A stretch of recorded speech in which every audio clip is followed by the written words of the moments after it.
Hey guys, welcome to Cult Film Review, the podcast where we discuss the films you love but no one else gets and see if they still hold up.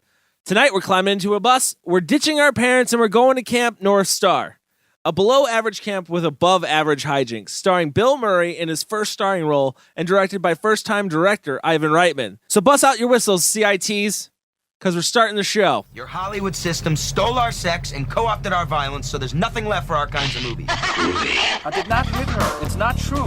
Klopex? Klopex. Klopex. Up yours, baby. Me and Bubba, my little brother, listen to you every night. Where in the hell are we? I have come here to chew bubblegum and kick ass. And I'm all out of bubblegum. Okay, so we're talking about Meatballs tonight. If you're joining us for this fabulous podcast, as always, I am joined by Kyle Smith. Hello. Chris Willenbrecht. Hey. And Michael Salucio. Hi. Before we talk about Meatballs, though, what I want to say is make sure you subscribe to our podcast. You get our podcast automatically. It's free. You don't have to pay anything.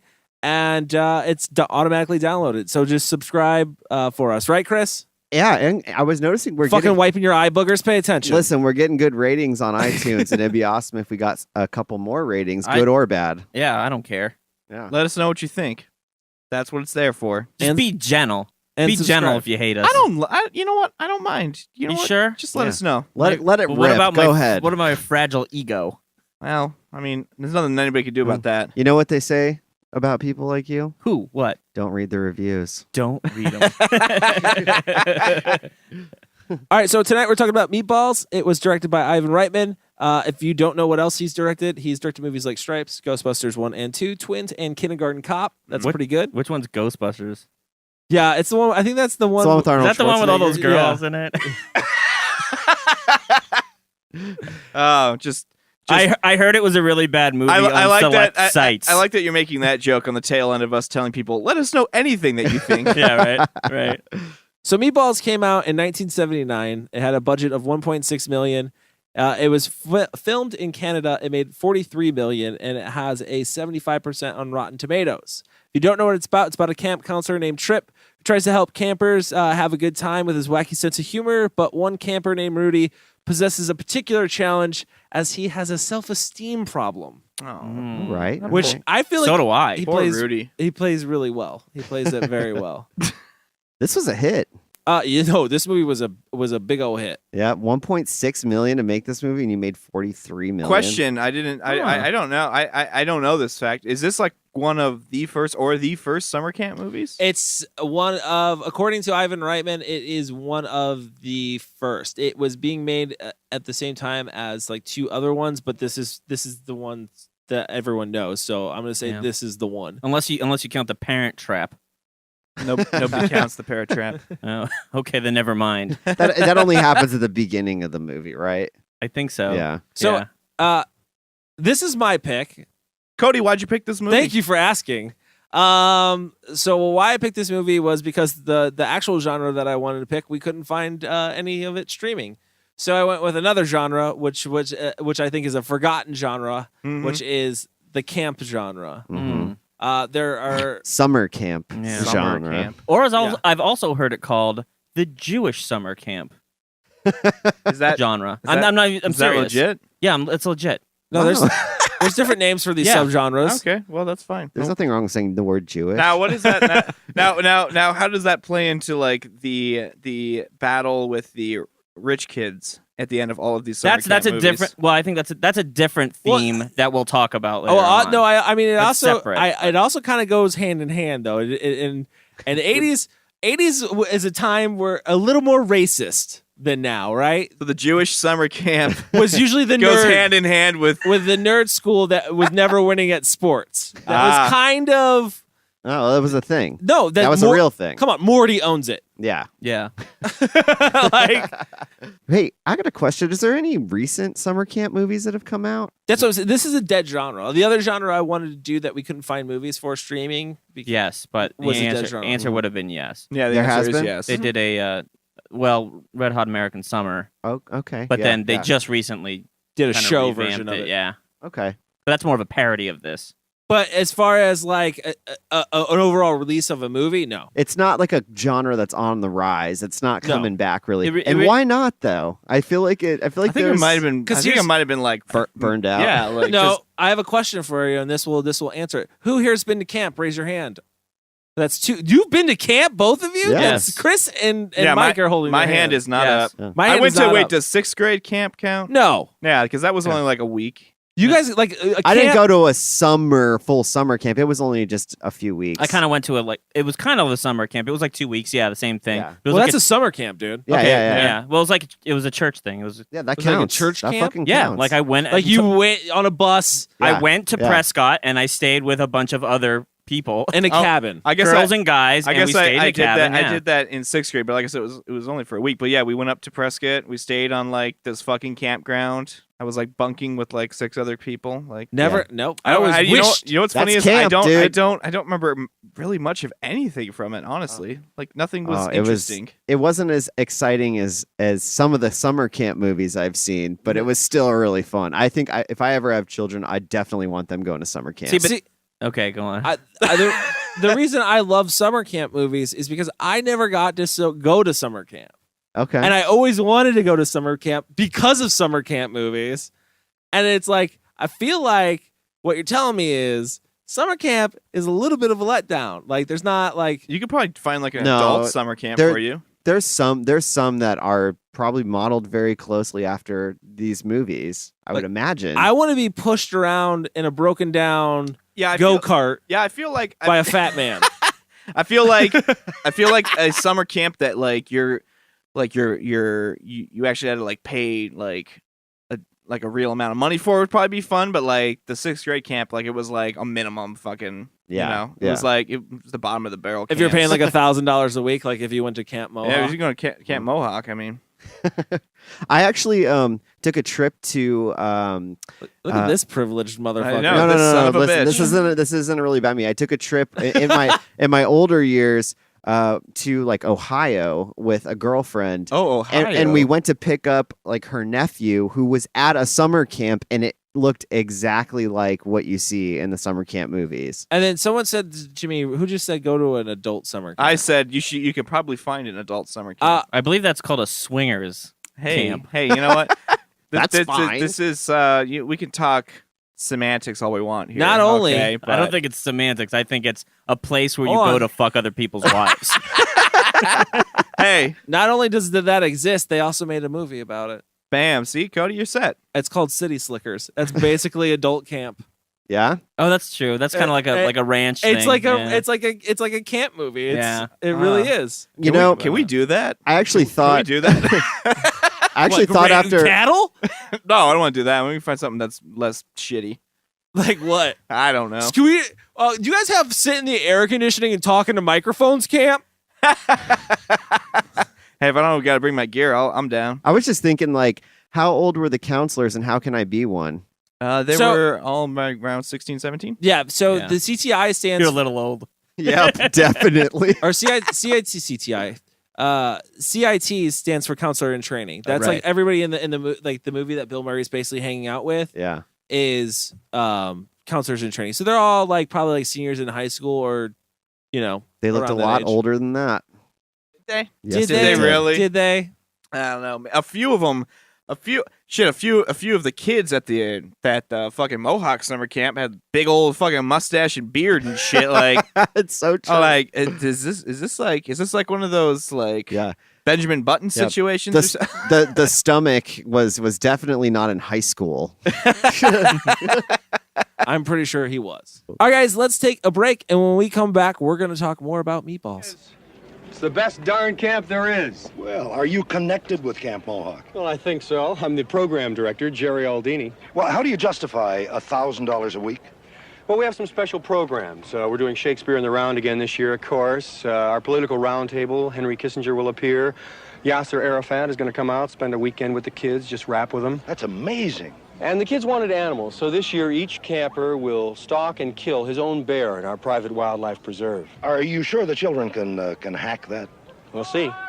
But the real excitement, of course, is going to come at the end of the summer during Sexual Awareness Week. We import 200 hookers from around the world, and each camper, armed with only a thermos of coffee and $2,000 cash, tries to visit as many countries as he can. And the winner, of course, is named King of Sexual Awareness Week and is allowed to rape and pillage the neighboring towns until camp ends. That's incredible. What do you expect for $1,000 a week? Hey, you have a good summer, too. All right, guys, so we are talking about Meatballs, 1979. It came out. What I want to know is who has anyone not seen this film before? I've never seen it before. You've never seen Meatballs before. This is your first time. First time. What was the first camp movie you saw? Shit, I don't know. You can't remember? Oh, I mean, I used to enjoy watching them. I Yeah. like to your point. I always thought, oh, that looks so fun, Right. you know. But no, I don't remember watching Meatballs. I never seen this movie before. You never seen Meatballs before? No, I think I might have caught pieces of it on TV as a kid, but I never watched it start to finish. My first camp movie, I could have been Ernest Goes to Camp for all I know. Oh, that might have been me too. It might have been my first camp movie. Honestly, or too. yeah, I would, saw this later in life. yeah. Or if we're considering what was that movie, Parent Trap? Yeah. Or Parent Trap. Parent Trap. Yeah. Yeah, I'd seen it before, but I think I'd seen it like when I was a kid, like real early. So it would have been my first, probably. I think I saw Ernest Goes to Camp before this, but I definitely saw this probably when I was in high school. So I still had the camp vibe because, there's seniors there, and that looks like the most fun time to go to camp. Yeah, me. definitely. What do you think makes Meatballs a cult film, or is it a cult film? I definitely think it's a cult film. If I had a guess, I would say maybe because it can be considered the first camp movie, and there's also like something really cool about the fact that it's Bill Murray's first starring role, and it's Ivan Reitman's first, like, his directorial debut as well. So I'm sure that has to feed into why people like think it's so cool, such a cool thing to watch. I would agree with Kyle because it's the beginning of many great careers, like right here, and it's a good start. It's a good start for Bill Murray. It's a good start for Ivan Reitman. Oh, and don't forget Harold Ramis. Yeah. So that's probably the driving force of it, because to me, it doesn't stand too far apart from a lot of other camp movies. But I want to call it a cult film, but I also want to. It almost seems like it's more of a landmark film. Does that make any sense? Yeah. Like, and it's not just camp films, because like there's a lot of different camp films, like the horror camp films. And I think those came out before this, and that there were camp films before this, but not this type of kind of. I guess what you would call it was like the '80s sex camp comedy, right, which was a bunch of kids, they get together, but the hormones are going out of control, and everybody's like learning about them. People are going through puberty and shit. This is the one that really, I mean, this film is obviously so successful that it shoots off a ton more of these types of films that kind of come out in the future, and then it almost up until the point of like, God, the mid '90s, and then it just kind of dies off. Yeah, and this one, I would say yes for the more of the sex comedy stuff would be from Meatballs 2 and 3. This is the PG, I believe.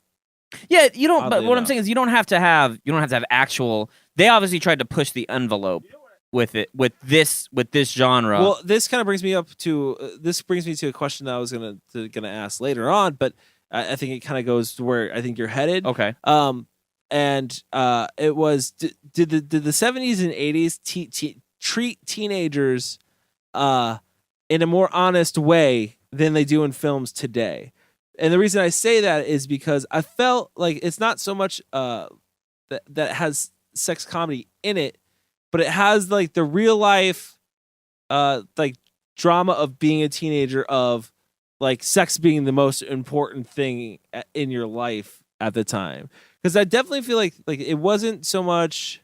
It was taken with a more serious. The sex stuff was kind of like, yeah, they were poking comedy stuff at it, especially with like the younger kids. But with the older kids, it was definitely taken in like more of a serious, dramatic way. And they did go. I felt like they did go romantic with it. Yeah, that's what I mean. That's what I mean by Yeah. dramatic. Sorry, Yeah. I think that's a better way to describe it. Thank you. I don't know that I agree with the statement that the kids are being more real What do you mean by that? It's like how they depict teenagers drive for sex, basically, in like 8 movies in the 70s and 80s compared to like movies today. Like Miley Cyrus Disney movies aren't going to be touching on a lot of the stuff like this movie does. Sure, but even Heavyweights doesn't. That's a small segment of what you probably remember going through high school. I didn't always constantly think about sex. Then we were in different schools.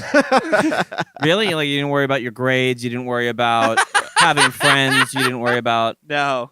No. I did no not. one cared about getting their first job, getting their first car. No. The only reason I worried about getting my first car was so I could get my first chick in it. But like, did anybody have any? No. I mean, I don't understand. Like, no, but that's like what it's all about. I can't say that was my life at all, and I definitely don't relate. That was a segment of my life. Yes, I relate to everything that these kids are going through. Like, but I definitely didn't feel like gotta lose my virginity by like this time, and okay, everybody, let's get together and make a pact. Like, I didn't. That never happened to me. Where I think this movie goes, though, is that you're like, think about it. You're in basically a secluded place with a group of people. And your hormones are there. You're gonna go there. You're excited to be at camp. Everything's fun and great and everything like that. So, like taking the sex route this way, like it does make sense. Well, what I'm saying is that this movie also takes like it takes the relationships that the teenagers has seriously. Does that make sense? Like you can tell that these relationships between the people here's an example are meaningful to them. On the boat when she pulls the dude in the boat and they're driving and she's like, I just want to tell you that I think you're really attractive, and it's this very direct way of saying it rather than like beating around the bush. It's very adult. Yeah, it's almost like very mature, and he's like, really? And it's this whole conversation that just plays out. Actually, really, it caught me off guard, but I liked it a lot. Yeah. No, it's a great scene. But that's what I'm talking about. Like where another movie that does it beautifully that's kind of in the same genre, which I think got that element from it, and then it also veers off from another director. But Fast Times at Ridgemont High does the same thing, right? A lot of people put that in the sex comedy genre. It is. Yeah. It's not. It's a drama. That movie's a straight up drama. Those kids. Listen, there's hardly any adults in that movie. It's all about the teenagers, and it's all about like serious situations. Yeah, but it's also a comedy. But it's it's not a TNA comedy. The ending specifically is definitely fucking pretty heavy. Yeah, like, that's what I'm saying. Like it's a drama. That's a drama. Like movies like that are like sex comedies would be like Meatballs 3. Let's take Meatballs 3 for example, right? Meatballs 3 is about a porn star who dies on set and has to come back as sent back from heaven, right? Down to the camp to get the camp nerd laid so she can basically like be granted into heaven. Get her wings. Absurd. Exactly. That's what they were. This has like this definitely I think influenced a lot of films with the dramatic level that it was able to take too, and mix with the comedy. Even Rudy is like a sad fucking character. That whole time, that every scene with him is like dramatic. It feels like that's one character. But I mean in that particular one, that's one character that his driving force is not sex at all. There's not even a female romantic lead to his. It's true. No. It's kind of hard with that haircut, Mike. Yeah, I mean, I would agree with you on that one. Oh shit, that's the subplot. Like the kids in their love story is the subplot to Bill Murray and Rudy's story. Bill Murray and Rudy are the main story. Yeah, that's the main story, which has nothing to do with sex. No, but like isn't the subplot? I thought subplot was like the rival between the camps. Yeah, that's part of it. He's saying the main plot is the relationship between. Which is different from between Bill Murray and Rudy, which I don't feel like was fully fleshed out.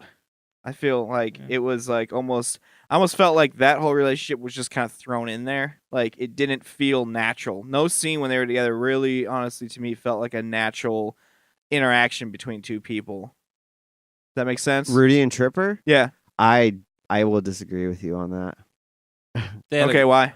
The progression of the way their two characters develop, like where they start getting more comfortable with each other, and Rudy's like, yeah, you like her, kind of teasing him like almost like an older brother kind of scenario. Yeah. And then like at the end when the night before they're getting ready to leave, he's like, all right, get in there. And he's acting more like a father figure actually towards him, which I thought was interesting that, Tripper and Roxanne are walking together and the kid goes inside and, he's like, get in there, it just seemed more fatherly. So I like the progression of their characters. I'll agree with you with that final scene. I can honestly say, yeah, that scene did feel like the most, it felt the most natural or the most real, but like, a lot of the other scenes were just hanging out or they're playing cards and shit. Like it just felt like shoehorned into the film. Like if that kid and the plot of him being like an outsider didn't exist, the movie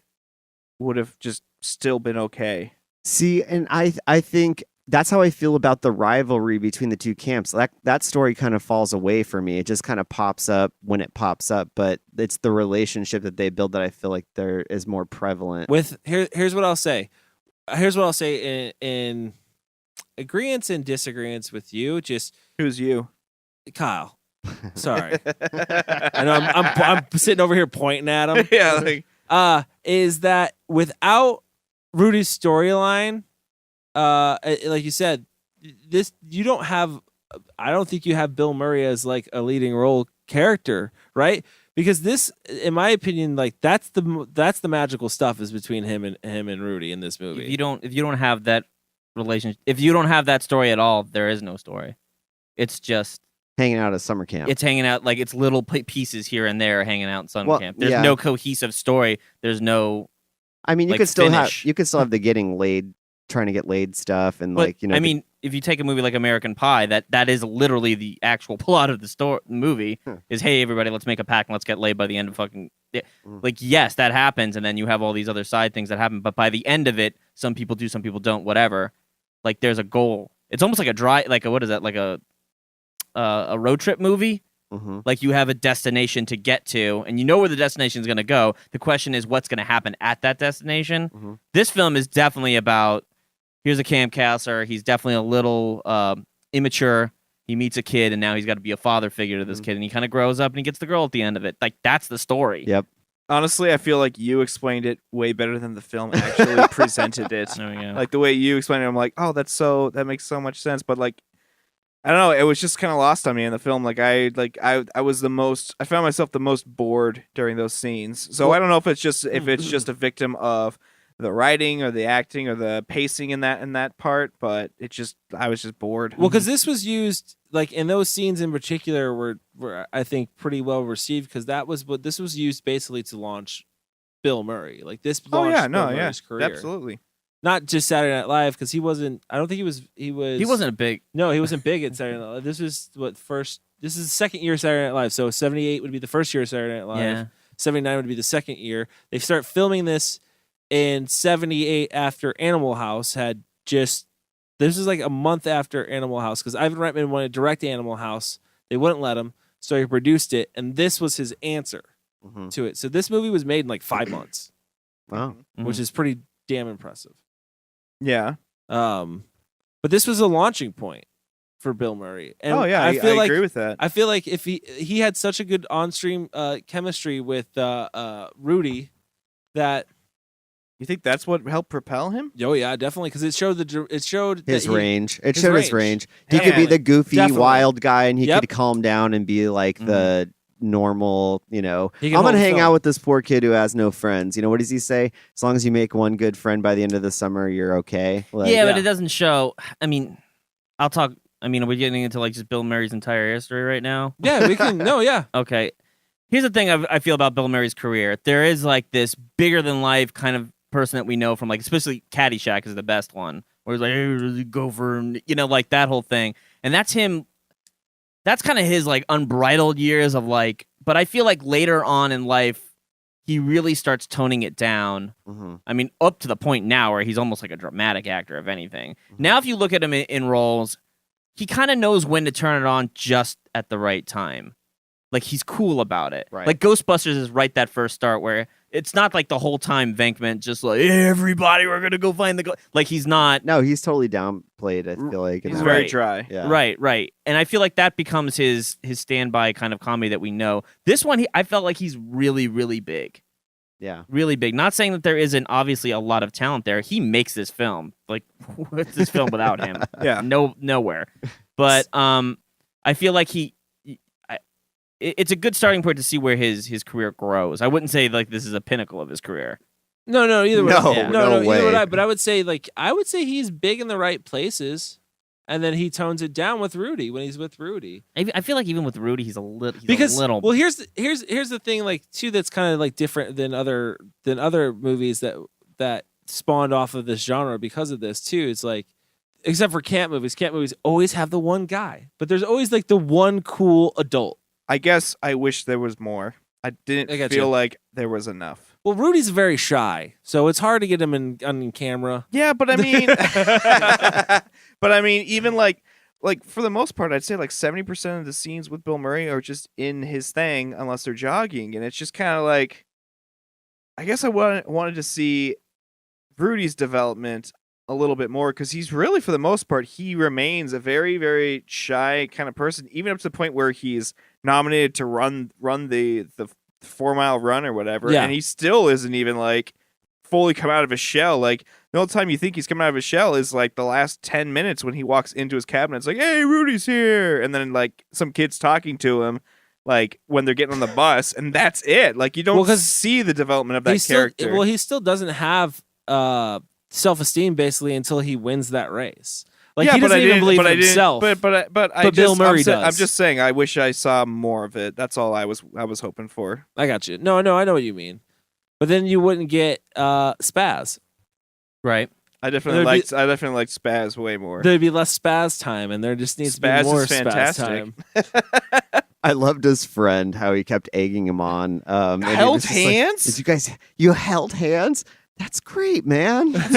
You're on your way. You want to let's celebrate. He pulls out a bucket of like snacks. You want cheese puffs? We'll do cheese puffs. It's so and the way they just I don't know, they play it off pretty well in this movie. Yeah, that was a good buddy. That was a good buddy combo right there. They were a great buddy combo. There's just like there's little things in this movie too that I like the lost kid, like in the buses where he's like, "Where's my mom?" It's standing in front of the buses. Yeah.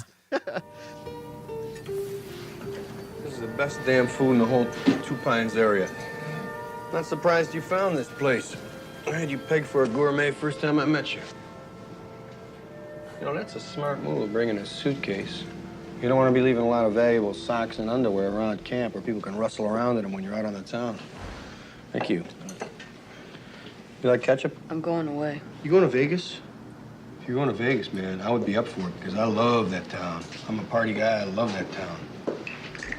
I don't think they want me around. You talking about the soccer heads back there?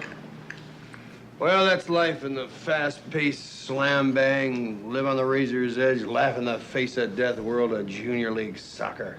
I'm serious. I never played the game before. I tried to tell him. What? You tried to tell... And they... Who was it? I'll get him. I'll get him with the Swiss Army knife. Bill Murray, I don't know if you guys knew, but Bill Murray, he's different. He just tells people what kind of babies they're having. Ad-lib all that shit? Yeah. No, well, he ad-libbed a lot of it, but he also, when they brought him in, he rewrote a lot of the script. Actually, he wrote a lot of the parts between him and Rudy. But yeah, he wrote, obviously. Yeah, that's his style. I mean, it's he's definitely always, his style. He's always ad-libbing or changing scripts and shit for himself, so. Now, one thing about Bill Murray though is like pretty much every line of dialogue is put in a joking way. Yeah, if you've noticed, it's sarcasm for sure. Every line is like presented to be like, I'm just messing with you. It's weird that kind of comedy is like really big in the 80s. Like Chevy Chase did the same thing. Mm-hmm. Like at Fletch, like the entire movie is just nothing you can take. Is nothing. It's all sarcasm. It's literally like one-liners. Like it goes away for a little bit, and then David Spade kind of brought it back a little bit. Mm-hmm. Yeah, and then that was it. Yeah, that was it. Came and went with the night. Faded into the wind. Let's get into some of the fun stuff here with some of the cinematography. Yeah, oh, beautiful. This is my favorite part, especially on a comedy. What? Especially in the comedy. Well, let's talk about cinematography. It had some very wide open shots. Should they do 4K on this film? I believe so. This film would really benefit from a 4K transfer restoration. I think so. It might a little bit. It's pretty standard. It is standard. It's fucking vanilla, man. Yeah, I it's mean, comedy. half of it was shot outdoors, so it's like we can't even talk about the lighting. During the day. Yeah. Like, They did some creative things though. Like I like the use of natural lighting. They use a lot of bounce boards. I think they really illuminated the chins. You know what? Speaking of lighting, the one scene, speaking of bounce board, there's one scene that I fucking couldn't stop staring at. It was when when the CITs got back from their overnight camp and they were like pulling their boats up. Like, it's like obvious, like a really shitty lamp or a really shitty bounce board on them. Like you see it like moving, like the light beam like moving a little bit. It's just like, That's called the moonlight. It looks like they illuminated it with like they went to the store and bought 1,000 flashlights and kicked them on at once. Like, there you go. I like the. I didn't know if I liked it at first, but I ended up liking the shot where, Tripper and Roxanne are swimming, and the whole time the camera's panning on their clothes in the woods, and it ends right on the hook arm from what he used when he was telling the ghost story. Yeah. And like the whole time there's like, basically their conversation, like a voiceover of that. It was a simple idea, but it was effective. It really, you got the idea pretty quickly. I mean, you're like pants, shirt. Oh, they're naked in the pool. Yeah. Yeah. It was a super obvious, like little simple thing to do, but I thought it was an interesting way to tell that part of the story, so. Cool. Awesome. Great point from Chris. Thanks, Thank Chris. you. I thought we were talking about cinematography. Yeah, I thought that was like the whole Isn't point that of the this? conversation Yeah. we're No, having? that is what we're talking about, and I think you took away from it more than anybody else. I'm just saying that's one that I noticed of the movie. I mean, some of it was kind of flat, but they did some creative things. I mean, that's really. I don't even think. I don't know if I can really name an Ivan Reitman movie that I can really say is like cinematic. Yeah, Like- as far as it's Like shot. Ghostbusters? I don't even know. Yeah. Ghostbusters really isn't. Ghostbusters 2 Is has definitely more of a cinematic, has scenes that have more of a cinematic feel. Ghostbusters or Ghostbusters 2? I'm sorry. The second one. The second one. Okay. Yeah. Has more of a cinematic feel. Has more It's a bigger scenes, movie. whereas Ghostbusters 1 feels really a lot more intimate, a lot more close shots happening. Yeah. Even when like they're dealing with ghosts, it's a lot more like close to medium. There's not a whole lot of wides. Whereas like with like Statue of Liberty walking through New York is a cinematic shot in itself. Which they kind of did that with Stay Puft, but it Yeah. instantly got tight again. So Which I would say is kind of true for this movie also, though. what's that? Like it's in the similar style of like, even though it's a big camp, it never feels very big. No, it feels it's small. always like, and it is always very close and very personal. I And feel like honestly, that could just be an end result of like necessity because it was an active camp. yeah. So it's like, well, we can't really do a huge shot because there's a bunch of fucking kids in the background that aren't really part of the scene. So it's like, got to get more intimate, which I think maybe helps drive the love stories because he kind of makes the characters feel more intimate with each other. Yeah, I agree with that. What do you think about? I know you guys before we started this podcast had a lot to say about this. I think it was your favorite part, if I'm not mistaken, was the sound. That sound design, let's just dive headfirst in that, guys. All right. they mixed it so well. Oh, so good. No. We were talking about the theme song. You said that it's got your 1 point instant. You automatically get a point because it has a theme song for the movie. Yeah. And they play the fuck out of that. Oh yeah, that pops up randomly. There's a couple songs I enjoyed, but there was a lot in this film that actually felt mismatched for some reason to me. Such as like when the scenes would get kind of dramatic, the music that they would use, or like some of the songs just seemed like, it almost just seems like they were throwing in. Can I just say something? Upbeat pop songs. I know exactly what song you're talking about. What? Which is the one where he's like running with the kid? I think it's like, it's like a slow piano roll kind of thing. Make friends, friends to the end. There's just some shit in here that was I looked terrible. that up and I heard that song was like a number one on the Blackboard after the Blackboard, not on the Blackboard. Teacher wrote it up there. Billboard. The Billboard, yeah. After this movie came out. This is the one thing that like I'm with you, Cody. Like if a movie has a theme song, like I fucking love that, and I actually miss that in films today. Like for certain films, like certain comedies, certain lighthearted stuff, like having a theme song, I just feel like it's just a really cool feature. But the problem with like movies like this, and we just reviewed recently, what is it? True Romance had that theme song where it's overplayed. Like I love the fact that it's in there, but I don't need to hear it like with every scene. Like a movie that does it really well that I can think about off the top of my head right now, it would be like Christmas Vacation. Mhm. They have that theme song that like carries over through the credits, and then through the movie, it doesn't pop up really. It and then when the end credits start rolling, that theme song kicks back in. I think that's how it should be. It shouldn't be like this movie where, as soon as like the intimate scene with Bill Murray and Rudy is done, it's all of a sudden, are you ready for summer? It's like, Are you ready for wild good antics time? are on the way. I thought we were talking about necessarily theme songs that have the actual title of the movie in the song. Well, it does too. They say Yeah. Meatballs. They do say Meatballs. Uh-huh. Yep. But that was really popular when rap became popular. Remember that? Yeah, they did it for Nightmare on Elm Street. Yeah, remember Colors? You remember the movie Colors? Yeah. It was like Colors. Colors. Colors.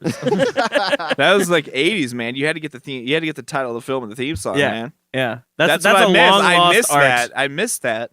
Even Jason had a theme, right? He did? Yeah, but what? No, but we're talking about like. Yeah, it's not Well, going. there was an like- actual, It's not going. Yeah, an actual. Yeah.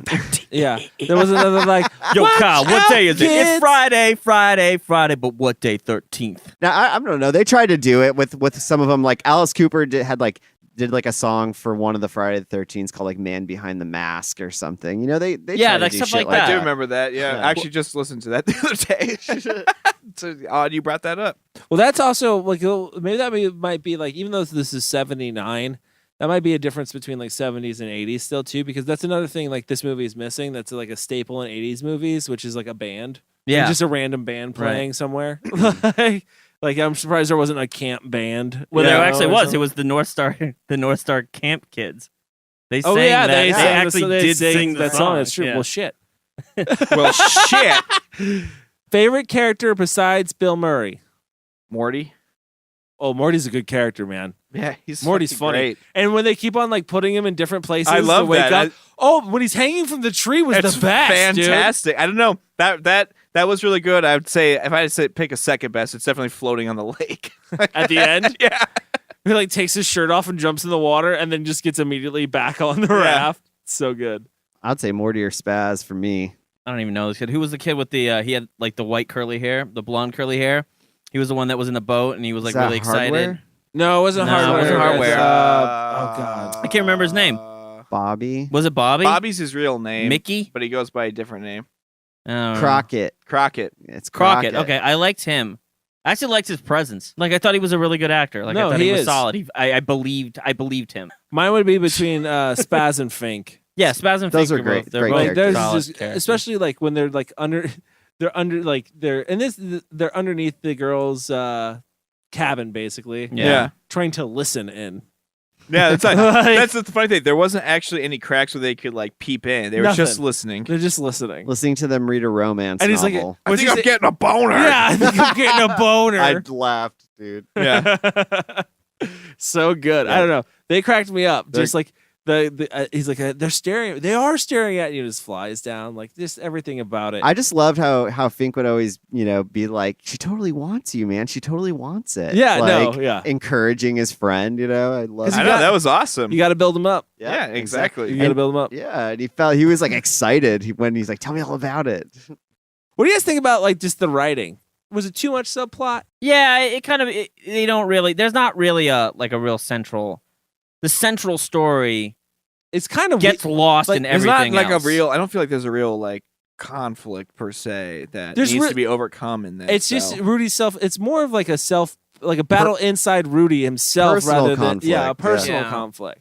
It's just it's but hard I don't to think figure that was out. enough to kind of like keep the film focused. You know what I mean? Yeah, it's just like seemed like this is kind of getting back to that scene. Like I feel like all those scenes with him are like a separate story, but like as soon as that scene's over, it just cuts back to wild antics at camp, and it's just so I never felt like going back to what I was saying. I wish there was more because I never felt like that story was fully fleshed out. Maybe like it could have been, and like maybe if the film was crafted a little bit more around Rudy being a central character and seeing more of his interaction in camp with other kids and with other situations, not just with Bill Murray, maybe it would have felt like it had more of a centralized conflict. Yeah, and you do get tiny bits of that. Like Yeah, but it's just so like that's, short. That's my bunk, no kid. That's pretty much it. That's pretty much it. That's yeah, that scene. He's like, oh, I'm bullied. Yeah. Like, no, he got there first. They talk shit on him at the soccer game. Well, because he scores on the wrong goal. I know. And he doesn't know how to play soccer. Yeah. He told him, Chris. He fucking told him. I know.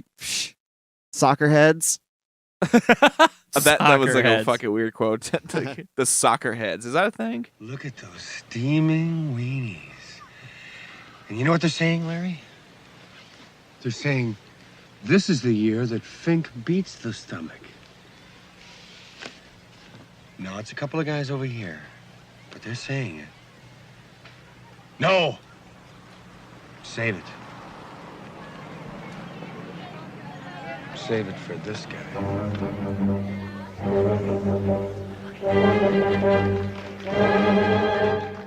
All right, let's rate this. Let's rate it Hawaiian t-shirts. Cool. Ooh. Like it. Yeah, that call. works. Good call. Let's start with Chris. After I had never seen this movie, and I'm glad I watched it. It was actually a lot of fun. I love summer camp movies anyways, so it was already kind of a score. And Bill Murray like really does carry this film. I'll say he actually saves the film.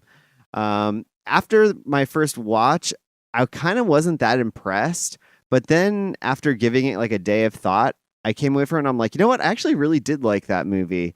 It was fun. The comedy was good. It's rough in some places, but you know, overall, like I walked away satisfied, and I would probably watch it again. So I'm going to give this a 3.